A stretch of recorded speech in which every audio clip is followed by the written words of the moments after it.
नमस्कार, मैं रामकृष्ण लाल हिमाचली प्रोडक्शन में आपका स्वागत करता हूँ। माई स्टोरी सीरीज में इस बार अपनी स्टोरी बता रहे हैं नवीन कुमार जी। नमस्कार, मैं नवीन कुमार, फिल्म पत्रकार। मैं अपनी पत्रकारिता जगत से जुड़ी हुई कुछ कहानियाँ आपको बता रहा हूँ।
पहले तो आपको मेहनत करनी पड़ती है। अगर इंटरव्यू भी करना है तो आपको जाके किसी आर्टिस्ट का इंटरव्यू करना है तो उसके बारे में आपको स्टडी करनी पड़ती है।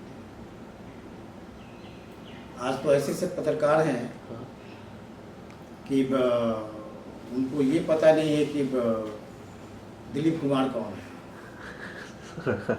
मैं वाकया बताता हूँ। एक बार हम लोग शूटिंग पे थे, वहाँ दिलीप कुमार थे। दिलीप कुमार का इंटरव्यू कर रहे थे हम लोग, और भी नए नए पत्रकार कुछ आए थे। तो ये बहुत नज़दीक आने वाली बात है समय की। जब वो पुराना ज़माना गुजर रहा था तो गुजरने के आखिरी दौर की बात मैं कर रहा हूँ कि कुछ नए पत्रकार आने लगे थे। तो उन्होंने इंटरव्यू कर लिया। अब वो साइड में खड़े होकर किसी से पूछा कि ये आर्टिस्ट कौन है।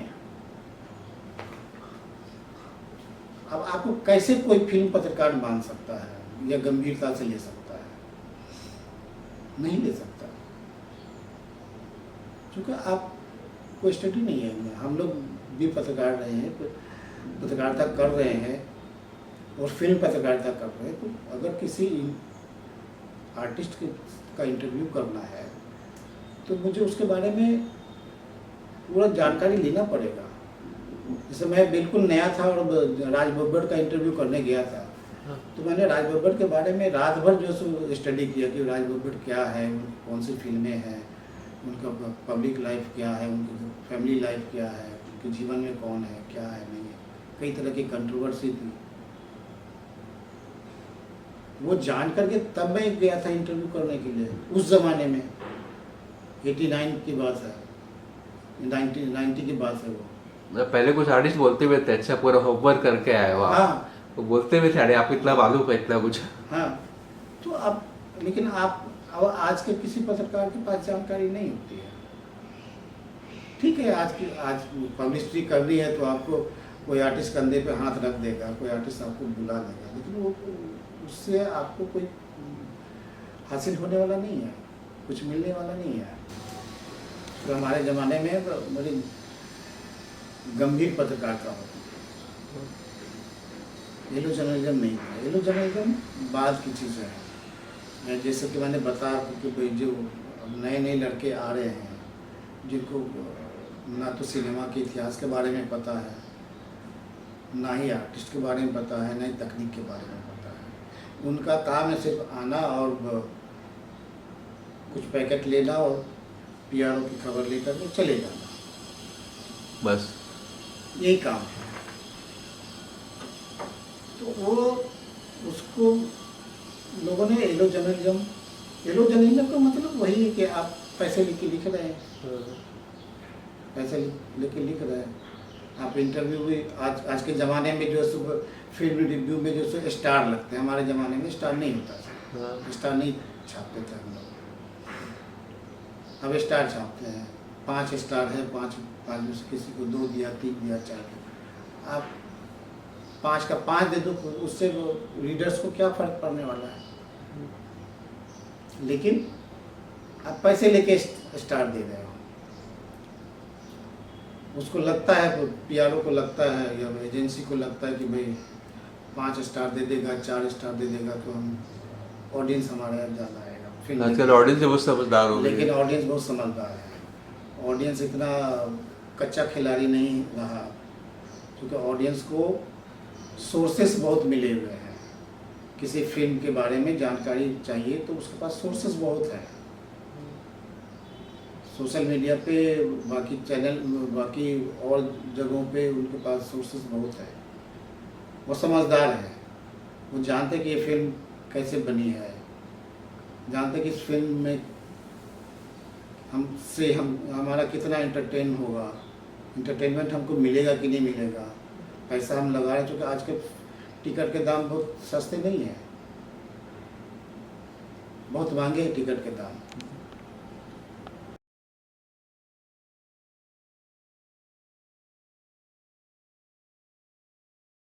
आपने अपने जर्नलिज्म कैरियर में फिल्म पत्रकारिता ही सही, फिल्म के रिव्यू लिखे थे as a film critic. Actually film critic का काम होता क्या है? देखिए, मैं भी फिल्म रिव्यू लिखता था, जनसत्ता में मैं लिखता था फिल्म रिव्यू। उससे पहले भी मैं लिखता था। फिल्म रिव्यू का मतलब होता है कि आप फिल्म की हर अच्छाई और बुराई को बताएं,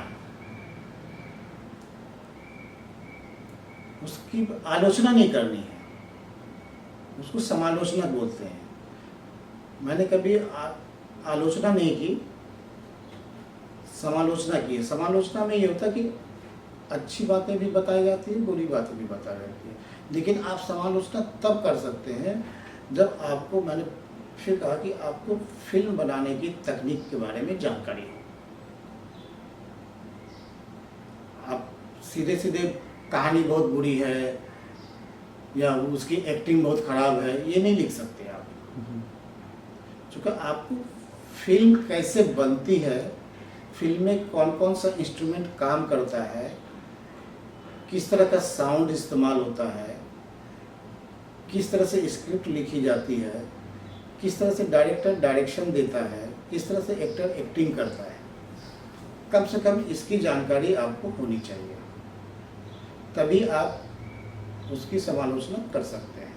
अगर आपको एक्टिंग के बारे में पता नहीं है तो आप कैसे बोल सकते हैं कि फलाने एक्टर ने जो सो गलत एक्टिंग अच्छी नहीं की। एक प्रोड्यूसर जो सो 50 करोड़ रुपए लगा रहा है, 50 करोड़ यूं ही नहीं लगा रहा है, या एक डायरेक्टर 50 करोड़ खर्च करा के फिल्म बना रहा है, तो डायरेक्टर इतना बेवकूफ़ तो नहीं है कि वो 50 करोड़ डुबाने के लिए खर्च कर रहा है, उससे कमाने के लिए कर रहा है। एक फिल्म से 1000 लोगों की परिवार चलता है। तो समीक्षा जो है, रिव्यू जो है, हमेशा समालोचना की तरह होनी चाहिए। जब आप समालोचना करेंगे तो आप तकनीक की भी बात करेंगे। आप ये लिख सकते हैं कि एक्टर का चेहरा जो सो इस सीन में जो सो अच्छा नहीं दिख रहा था, अगर ये अच्छा दिखता तो वहाँ पे एक्टर की इमेज थोड़ी और अलग दिखाते। आप ये लिख सकते हैं कि जो बैकग्राउंड साउंड चल रहा था वो ज़्यादा तेज़ था और उसमें एक्टर्स की आवाज़ गायब हो रही थी। आप चूँकि आपको तकनीक की जानकारी, तभी आप वो उस पर दिमाग लगा सकते हैं, तो ऐसे दिमाग नहीं लगा सकते आप। हम लोग हर बड़े, हमसे जो सीनियर जर्नलिस्ट थे उनके साथ हम लोग प्रेस रिव्यू के लिए जाते थे, फिल्म देखने के लिए जाते थे, स्पेशल शो होता था। तो मैं तो जो हमसे सीनियर थे जर्नलिस्ट फिल्म में, जिनको मैं गंभीरता से भी लेता था, उनसे मैं डिस्कस भी कर लेता था फिल्म देखने के बाद कि सर ऐसा यहाँ पे ये आपको कैसा लग रहा है, तो हम लोग आपस में चर्चा भी करते थे, यानी एक स्टूडेंट की तरह, एज ए जर्नलिस्ट नहीं, एक स्टूडेंट की तरह फिल्म हम देख रहे थे, हम एज ए ऑडियंस देख रहे हैं। एज ए ऑडियंस हमको पसंद आना चाहिए, चूँकि हम पैसा लगा के जा रहे हैं।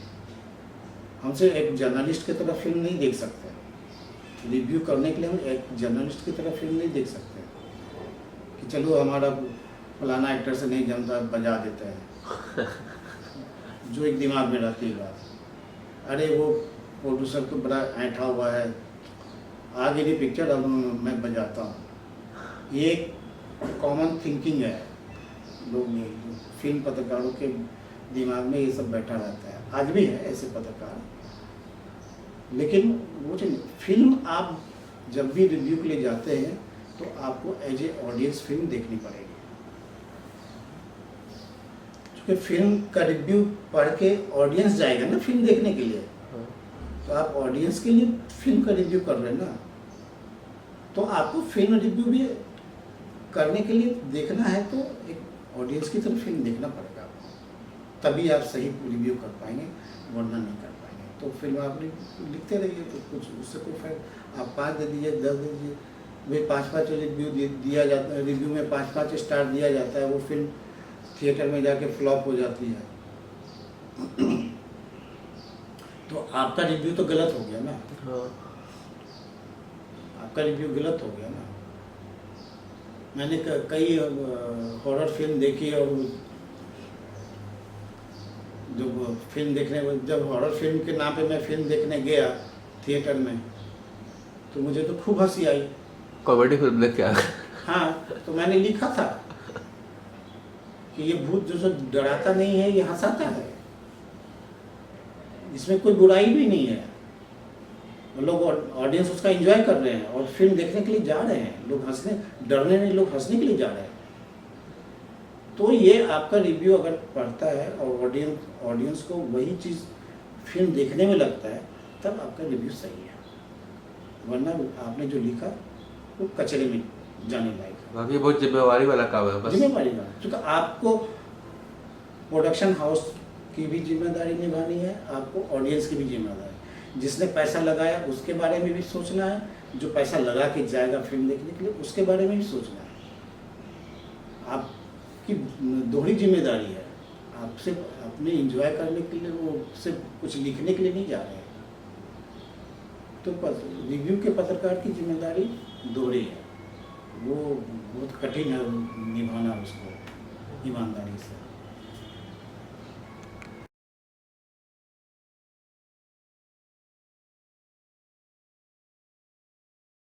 अच्छा, जो सत्ता बंद होना एक तरह से एक बहुत बड़ा झटका था पत्रकारिता जगत को, खासकर मुंबई को। उसके बाद लोग बिखर गए, उसमें जुड़े लोग। आप उसके बाद क्या करते हैं और अभी क्या कर रहे हैं? देखिए, मैं जनसत्ता बंद होने से पहले मैंने जनसत्ता छोड़ दिया था। अच्छा, और मैं कुछ वजह छोड़ने की?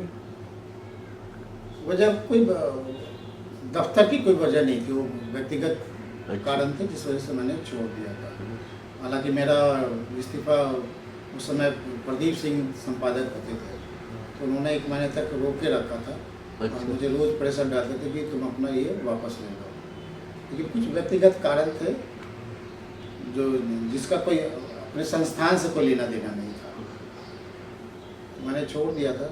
छोड़ने के बाद फिर मैं हिंदुस्तान दैनिक जो है सो ज्वाइन किया था, लेकिन यहाँ उसका कोई ब्यूरो नहीं था, यहाँ पे ब्यूरो ऑफिस नहीं था पहले से, तो ब्यूरो ऑफिस खुलवाने में मुझे थोड़ा समय लगा। और 1 साल मैं फ्रीलांसिंग करता रहा उसके लिए, क्योंकि जब तक ऑफिस नहीं हो जाए तब तक मैं ऑफिशियली आ नहीं सकता था। 1 साल लगा, उसमें मेहनत लगी, और मैं पहला यहाँ पे हिंदुस्तान का पहला स्टाफ बना। खूब काम किया मैंने यहाँ पे हिंदुस्तान में। उसमें क्या क्या बेट थे आपके? हिंदुस्तान चूँकि यहाँ एक ब्यूरो ऑफिस था, हाँ। तो ब्यूरो की तरह काम करना पड़ता था। ब्यूरो में क्या था कि आपको सभी काम करने पड़ते हैं। अच्छा। मैं फिल्म भी करता था, क्राइम भी करता था, पॉलिटिक्स भी करता था, सोशल भी करता था। पॉलिटिकल भी करता था, तो यह बीट कर, लेकिन ज़्यादा फोकस फिल्म पे होता था, क्योंकि उस ज़माने में फिल्म, मुंबई की कोई भी चीज़ अगर बिकती थी पत्रकारिता जगत की, तो फिल्म और क्राइम ही बिकती थी। उन दिनों अंडरवर्ल्ड की खबरें खूब छपती थी, लोग बाहर के लोग भी खूब पढ़ते थे, उसको एंजॉय करते थे। फिल्मी खबर तो पढ़ना था ही। तो मैंने वो काम किया, खूब आज़ादी के साथ काम किया। मुझे कभी भी किसी भी तरह का प्रेशर नहीं, जो लिखो छपता था, कभी उस पर कोई कंप्लेन नहीं होता था। हमारे दिल्ली के स्टाफ बड़े अच्छे होते थे, कोऑपरेटिव थे सब, जो भी स्टाफ थे, संपादक सब भी अच्छे थे, हमारे कोई दिक्कत नहीं थी। 16 साल मैंने काम किया, मन से काम किया, खूब काम किया। लेकिन 16 साल लंबा सफर, मेरा सबसे लंबा सफ़र हिंदुस्तान के साथ रहा। 9 साल के लगभग जनसत्ता के साथ रहा। अगर मैंने वो व्यक्तिगत कारण से नहीं छोड़ा था, तो शायद मेरा रिटायरमेंट जनसत्ता से ही होता, या जनसत्ता बंद होने तक होता है। रिटायरमेंट इसलिए बोल रहा हूँ कि उसमें कई पत्रकारों को बोला गया था कि आप दिल्ली चले जाइए, या चंडीगढ़ चले जाइए, या कलकत्ता चले जाइए। तो कई लोग चले भी गए, हमारे कई साथी गए वहाँ पे। सतीश पेडनेकर जैसे सीनियर चले गए, गणेश नंदन तिवारी चला गया दिल्ली। तो लोग काम करते थे, तो मैं जिसको काम करना है वो कहीं भी जा काम कर सकता, उसमें कोई भी नहीं था। लेकिन 16 साल फिर मैंने काम किया, तो इंडिपेंडेंट काम किया अपने। अब वहाँ काम ये था कि खुद ही आपको खबर, पहले था कि हमारे सीनियर जनसत्ता में सीनियर है, तो उनके सजेशन पे कुछ काम करता था, लेकिन यहाँ वो चीज़ नहीं था। अब आपको सीनियर की तरह भी काम करना है, आपको सीनियर की तरह सोचना है, सीनियर की तरह आपको खबर बनानी है, खबर ऑल एडिशन भेजनी है। तो वो सब खबरें यहाँ की ऑल एडिशन छपती थी, उसका बेनिफिट तो मिलता था मुझे। लोग गांव में जिनको मालूम था कि नवीन कुमार कौन है, तो गांव से भी मुझे फ़ोन आते थे कि भैया आपकी ये खबर पढ़ी है मैंने, भैया ये फ़ोटो कटिंग करके रखा मैंने आपका इंटरव्यू का। तो एक पत्रकार के नाते बड़ा हौसला बढ़ता था कि भाई, ना मुंबई में या महाराष्ट्र में, पूरे देश में लोग मुझे जान रहे हैं, चाहे जैसे भी जाने, तो अच्छा लगता था। काम करने भी मज़ा आता था, खूब काम किया मैंने हर फील्ड में। तो 16 साल के बाद फिर मैंने हिंदुस्तान से भी अपने को अलग किया। उसके कई रीजन है, तो बताने की ज़रूरत नहीं है। फिर थोड़ा सा ब्रेक हुआ, 6 महीने 8 महीने का ब्रेक हुआ। फिर मैंने इंडिया टुडे के लिए काम करना शुरू किया। उसका स्टाफ नहीं था मैं, लेकिन स्टाफ की तरह ही मैं काम करता था।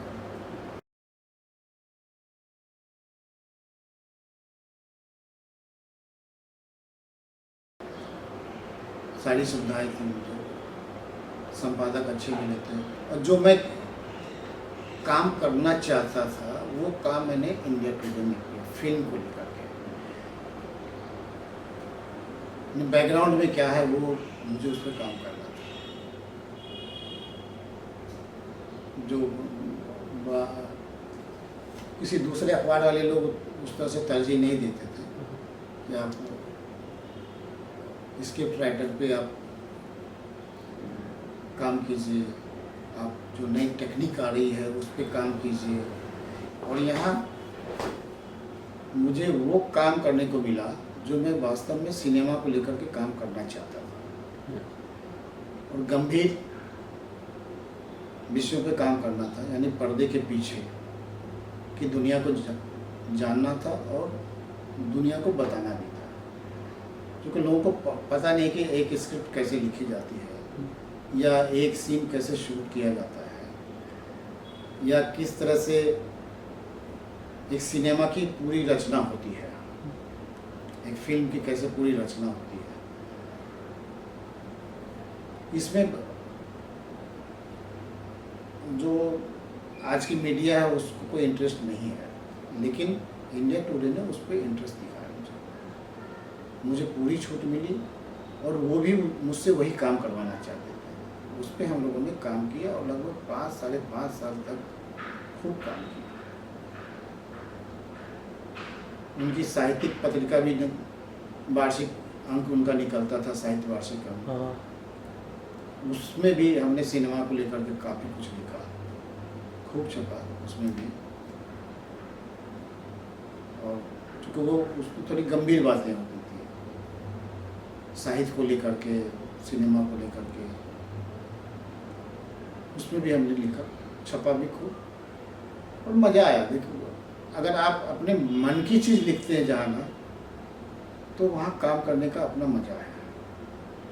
बाकी आप पत्रकारिता करनी है, जो मैंने पिछले हिंदुस्तान में या जनसत्ता में किया, तो वो तो पत्रकारिता मुझे करनी थी, पत्रकारिता कर रहा था मैं। लेकिन मन में जो है, मुझे सिनेमा के बारे में जानना है, खुद को भी जानना है और दूसरे को भी बताना है।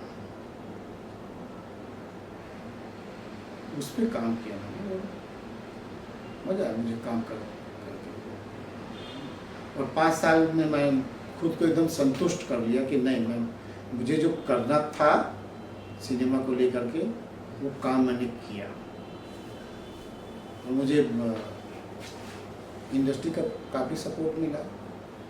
बड़े बड़े स्टार्स ने मुझे टाइम दिया, 2-2 घंटे, 3-3 घंटा, आधा-आधा दिन तक का समय दिया। हमने उनसे बातचीत की, उनका इंटरव्यू भी किया, छपी है वो सारी चीज़ें। और वो अगर कोई, मैं तो बोलता हूँ कि अगर कोई सिनेमा का स्टूडेंट है तो इंडिया टुडे की वो सारे अंक जो सो खोज के पढ़े हैं, उनको सिनेमा के बारे में पता चलेगा। अगर वो इतिहास ना भी पढ़ते हैं सिनेमा का इतिहास, तो उनको सिनेमा के बारे में अगर इतनी जानकारी मिलती है तो काफ़ी है। वो अच्छी तरीके से पत्रकारिता भी कर सकते हैं। मैं अपने को कोई उस लेवल पे नहीं मानता, लेकिन जो चीज़ें इंडिया टुडे ने मुझसे करवाई, मैं उसकी बात कर रहा हूँ। मुझसे तो उसने काम करवाया ना, मैंने काम करके दिया। तो उसने जो काम कराया, इंडिया टुडे ने मुझसे काम कराया, जो पब्लिश किया, लोग उसको पढ़े। उसमें इंडिया टुडे की भागीदारी ज़्यादा है कि उस सोच को उसने उस सोच पे मुझसे काम करवाया।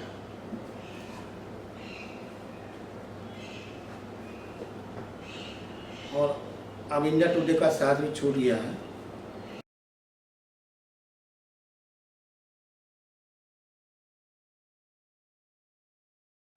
तो अभी मैं फ्रीलांसिंग करता हूँ और ज़्यादातर मैं पॉलिटिकल, महाराष्ट्र की राजनीति पे ज़्यादातर लिखता हूँ। हाँ, चूँकि ये भी मेरा एक सब्जेक्ट रहा है, महाराष्ट्र की राजनीति। चूँकि मैं जनसत्ता में या हिंदुस्तान में काम करता रहा, तो वहाँ सिनेमा पे ज़्यादा काम किया, थोड़ा बहुत राजनीति में भी काम किया। जैसे इंडिया टुडे में भी थोड़ा बहुत राजनीति पे मैंने काम किया, लेकिन अब ज़्यादातर मैं महाराष्ट्र की राजनीति पे लिखता हूँ। और कई अखबार हैं जिसके लिए मैं लिखता हूँ, राष्ट्रीय स्तर के अखबारों में लिखता हूँ। As freelancer? हाँ, ये फ्रीलांसर नहीं।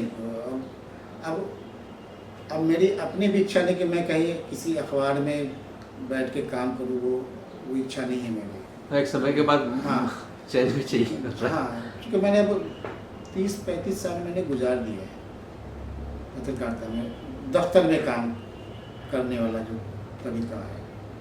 अब थोड़ा शरीर को थोड़ा आराम दे करके सुकून से कुछ पत्रकारिता कर रहे, गंभीर पत्रकारिता कर रहे, राजनीतिक पत्रकारिता कर रहे, उसमें ज़्यादा सिनेमा तो है ही।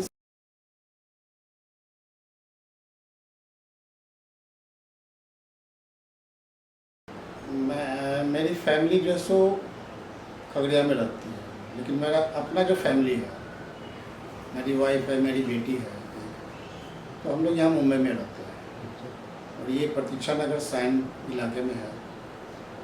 तो यहाँ हम लोग 12-13 साल से हैं यहाँ पर। और इसके पहले कहाँ रहते थे आप? इससे पहले हम लोग भाईंदर में थे, 20 साल लगभग भाईंदर में थे। बहुत लंबा समय गुजारा आपने हाँ, वहाँ। बहुत लंबा समय गुजारा वहाँ। बिल्कुल पारिवारिक माहौल रहा है वहाँ पे।